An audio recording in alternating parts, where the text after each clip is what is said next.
Surgere started roughly 12 years ago. We are nothing today like we were when we started.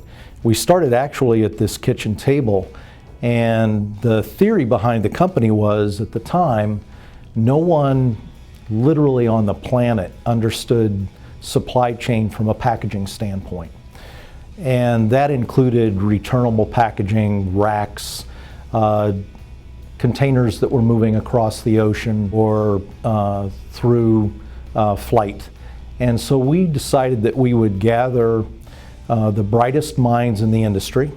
We would literally gather around a kitchen table, and we would parachute into companies that were failing with deploying parts in reusable packaging, whether it was, again, locally or around the world.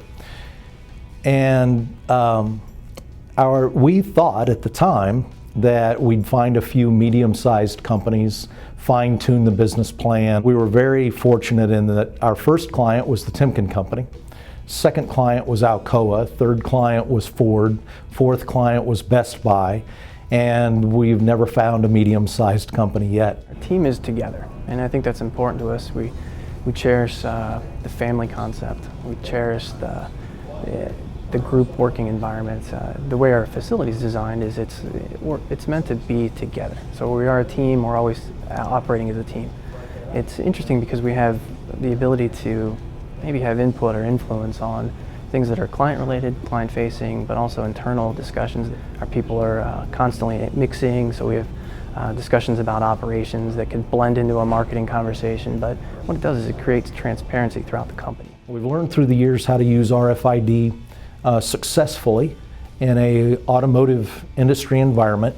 We're working at a 99.95% acquisition level.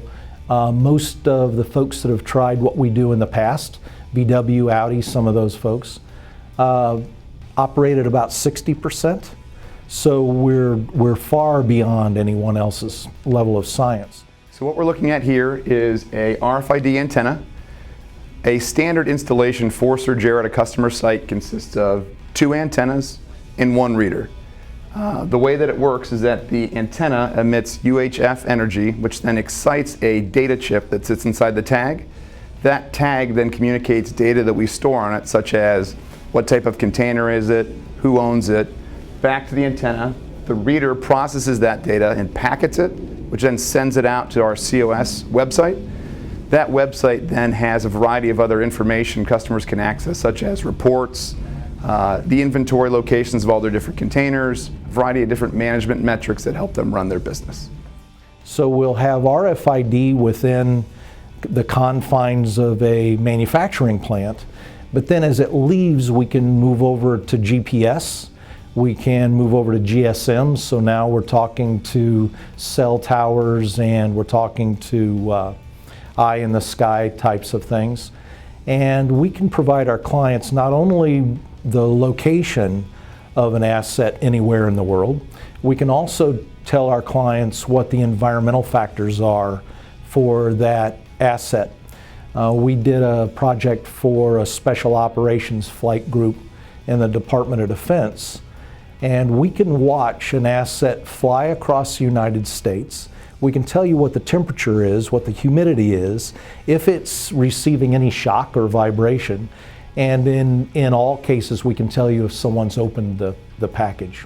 When we layer technology over all these unique and new pieces of product moving around, the information is incredible, and what it's going to do for us will be incredible.